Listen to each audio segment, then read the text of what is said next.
Hello viewers, welcome to our channel story Paradise.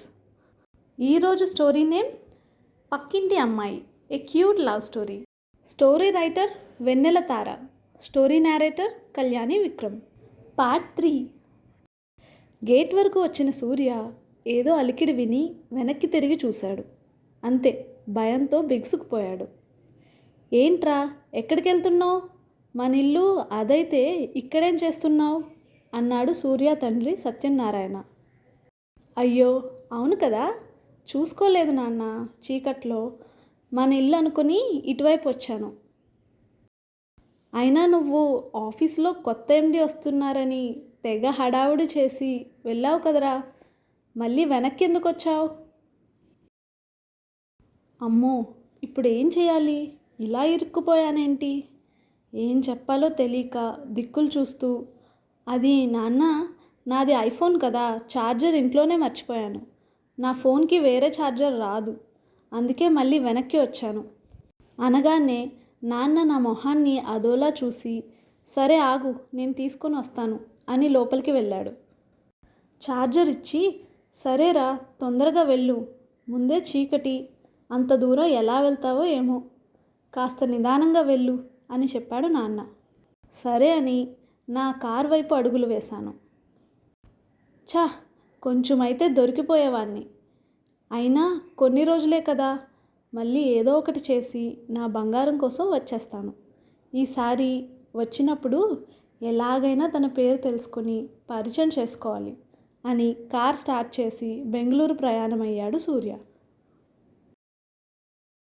అమ్మాయి ఇంట్లో. అమ్మాయిని బెడ్రూమ్లోకి లాక్కెళ్ళి బెడ్పై పడేస్తాడు ఇద్దరిలో ఒక పెద్ద మనిషి. సార్ ప్లీజ్, నేను చెప్పేది వినండి, ఇక్కడ వద్దు, చుట్టుపక్కల ఫ్యామిలీస్ ఉంటున్నారు, నేను ఇలా చేస్తున్నానని తెలిస్తే అస్సలు బాగుండదు, ప్లీజ్ మీరు ఎక్కడికి రావాలంటే అక్కడికి వస్తాను అని బ్రతిమాలుతుంది. ఏ పిల్ల, నోరు మూసుకొని గమ్మునుండు, మా పని అయిపోగానే మేమే వెళ్ళిపోతాం, కాదని గోల చేశావంటే చూడు నీ పరువే పోతుంది అని బెదిరించగానే అమ్మాయి ఏడుస్తూ సైలెంట్ అయిపోతుంది. వచ్చిన వాళ్ళు చూడటానికి బాగా డబ్బున్న వాళ్ళు కావడం వల్ల ఇంకో మాట మాట్లాడకుండా మౌనంగా ఉంది. వాడు మెల్లిగా తన ఒంటిపై ఉన్న బట్టలన్నీ తీసేస్తూ అక్కడక్కడా తడుముతుంటే ఒంటిపై తేళ్ళు జెర్రులు పారుతున్నట్టే అనిపించింది ఆ క్షణం. అయినా కూడా ఏడుస్తూనే వాడి కోరిక తీర్చింది. వాడి పని అయిపోగానే వాడు బయటకు వచ్చి వేరే అతన్ని లోపలికి పంపించాడు. పాపం అమ్మాయి మాత్రం బెడ్పై కూర్చొని ఏడుస్తూనే ఉంది. లోపలికి వచ్చిన అతను అమ్మాయి ఏడవడం చూసి, ఏమైంది, మా వాడేమైనా ఇబ్బంది పెట్టాడా? వాడంతే, తాగితే ఏం చేస్తాడో వాడికే తెలీదు అని అమ్మాయి పక్కన కూర్చొని మాట్లాడుతూ ఒంటిపై చేయి వేస్తాడు. అంతే, అమ్మాయి ఇంకా ఏడుస్తుంది. ఏమైంది, ఎందుకు ఏడుస్తున్నావు? చూస్తుంటే నీకు ఈ పని ఇష్టం లేదనిపిస్తుంది, మరి ఎందుకు ఇలాంటి దారిలోకి వచ్చావు అని అడిగాడు అతను. ఆమె ఏడుస్తూనే, ప్లీజ్ సార్, మీకు కావాల్సింది నా శరీరం, నా పర్సనల్ విషయాలు తెలుసుకొని ఏం చేస్తారు అని బెడ్పై పడుకుంటుంది. ఇక వచ్చిన అతను, సరే నాకెందుకులే అని మెల్లిగా ఆ అమ్మాయి శరీరాన్ని ఆక్రమించుకుని 1 గంట తరువాత తన అలసిన శరీరాన్ని సేదతీర్చడానికి పక్కనే ఉన్న సోఫాలో కూర్చుంటాడు. చూడమ్మాయి, నువ్వు ఈ పని ఎందుకు చేస్తున్నావో నాకు అనవసరం, కానీ నువ్వు ఇలా ఏడిస్తే కుదరదు. ఇలాంటి పని చేసే ఆడవాళ్ళు ఏడవకూడదు, వచ్చిన వాడిని సుఖపెట్టాలి, డబ్బులు తీసుకోవాలి, అంతే అని అమ్మాయి చేతిలో 30,000 పెట్టి, నీకు ఇష్టం లేకుండా చేసినందుకు ఇదిగో ఇంకో 10,000 అని బెడ్పై డబ్బులు పెట్టి బయటకు వెళ్ళిపోతాడు అతను. అలా కొంచెం సేపు ఏడ్చి డబ్బులు తీసుకొని వెంటనే ఒకరికి కాల్ చేసి ఇష్టం వచ్చినట్లు తిడుతుంది. అవతల వ్యక్తి, ఒకసారి నువ్వు ఇక్కడికి వచ్చి నన్ను కలువు, అన్నీ నిదానంగా మాట్లాడుకుందాం అని కాల్ కట్ చేస్తారు. రాత్రంతా ఏడుస్తూనే ఉంది ఆమె. మనసులో, దేవుడా, ఎందుకు నాకు ఇలాంటి జీవితాన్ని ఇచ్చావు?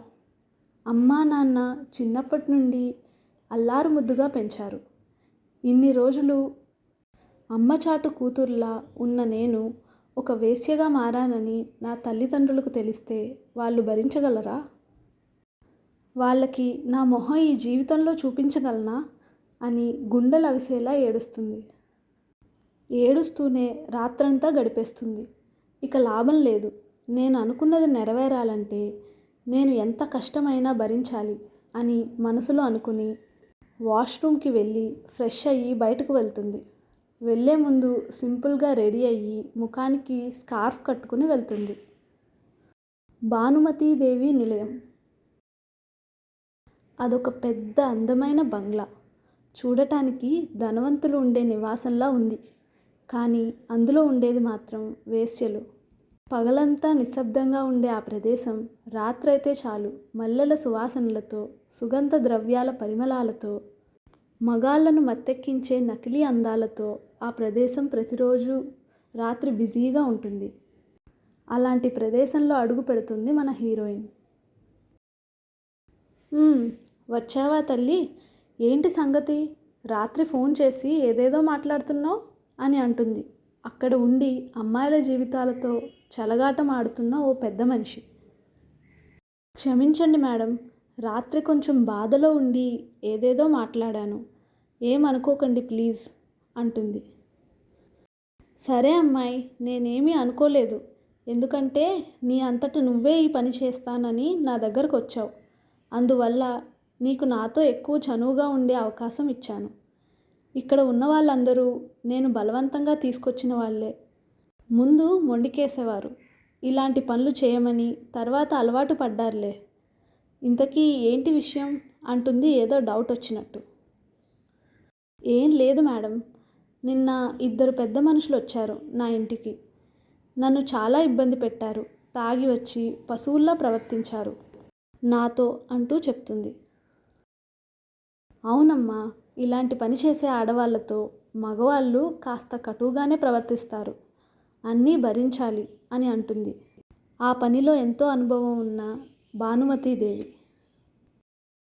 మేడం, నాకు చాలా ఇబ్బందిగా ఉంది ఇలా చేయడం. కానీ నాకు డబ్బులు చాలా అవసరం. అందువల్ల మేడం, నాకు చాలా ఇబ్బందిగా ఉంది ఇలా చేయడం. కానీ నాకు డబ్బులు చాలా అవసరం. అందువల్ల ఈ పని ఎంచుకున్నాను. నాకు తెలుసు ఇలా చేయడం చాలా తప్పు అని. రేపటి నా జీవితానికి ఇది నిజంగా ఒక శాపంగా మారుతుందని భయంగా ఉంది. కానీ తప్పట్లేదు. వచ్చిన వాళ్ళు ఒంటిపై ఎక్కడ పడితే అక్కడ తాకడం, చర్మం కందిపోయేలా నొక్కడం చాలా ఇబ్బందిగా ఉంది అంటూ రాత్రి జరిగిన సంఘటన గుర్తు చేసుకుని ఏడుస్తుంది. అప్పుడు భానుమతి, చూడమ్మా, మన దగ్గరకు వచ్చిన మగవాళ్ళు సుఖం కోసం వస్తారు. నువ్వు ఒక్కసారి తనకు ఎంత సుఖాన్నిస్తే వాళ్ళు మళ్ళీ మళ్ళీ నీ దగ్గరకు రావడానికి ఇష్టపడతారు. చూడటానికి చాలా అందంగా కడిగిన ముత్యంలా ఉన్నావు. బాగానే సంపాదిస్తావులే అని కన్ను కొడుతుంది కొంటెగా నవ్వుతూ. మేడం, నాకు ఈ పనిలో కొంచెం కూడా అనుభవం లేదు. ఎవరైనా నా దగ్గరకు వస్తే చాలా భయమేస్తుంది అంటుంది. సరే, ఒక పని చేయి. ఒక 10 రోజుల పాటు ఇక్కడే ఉండి చూడు. నీవెవరితో ఎలా ఉండాలో చిత్ర చెప్తుంది అని భానుమతీదేవి అనగానే కొంచెంసేపు ఆలోచించి సరే అంటుంది. వెంటనే భానుమతి మనసులో, అబ్బా, ఈ పిల్ల 10 రోజుల పాటు ఇక్కడే ఉంటే చాలా డబ్బు వస్తుంది. ఇది ఎలాగో కొత్తది కాబట్టి కస్టమర్లను అందరినీ ఎక్కువ డబ్బులు తీసుకుని అందరినీ దీని దగ్గరకే పంపించి 10 రోజుల్లో 10 లక్షలైనా సంపాదించాలి అనుకుని చిత్ర అనే అమ్మాయిని పిలుస్తుంది. చిత్ర, ఈ అమ్మాయిని లోపలికి తీసుకెళ్ళు అని ఏదో సైగ చేయగానే చిత్ర వచ్చి అమ్మాయిని లోపలికి తీసుకువెళ్తుంది. నీ పేరేంటి అని అడుగుతుంది చిత్ర. సుభాషిత అని అంటుంది మన హీరోయిన్. చూడటానికి చాలా సెక్సీగా ఉన్నావు. కస్టమర్లందరినీ నీ వైపుకు తీసుకునేలా ఉన్నావు అంటుంది తన కన్నా ఎక్కువ అందంగా ఉందని కొంచెం అసూయతో. అలా అనగానే కొంచెం భయపడుతుంది పాపం సుభాషిత. సరే, ఈ పని చేయడానికి వచ్చావు సరే, కానీ నేను కొన్ని విషయాలు చెప్తాను గుర్తుంచుకో. ఎట్టి పరిస్థితుల్లోనూ నేను చెప్పింది మర్చిపోకు అని హెచ్చరిస్తున్నట్టు చెప్తుంది చిత్ర. ఏం విషయం చెప్తుందా అని ఆతృతగా చూస్తుంది సుభాషిత. నెక్స్ట్ పార్ట్ తెలుసుకోవాలంటే వెంటనే లైక్ చేసి కామెంట్, షేర్ అండ్ సబ్స్క్రైబ్ చేయండి. Thank you for watching.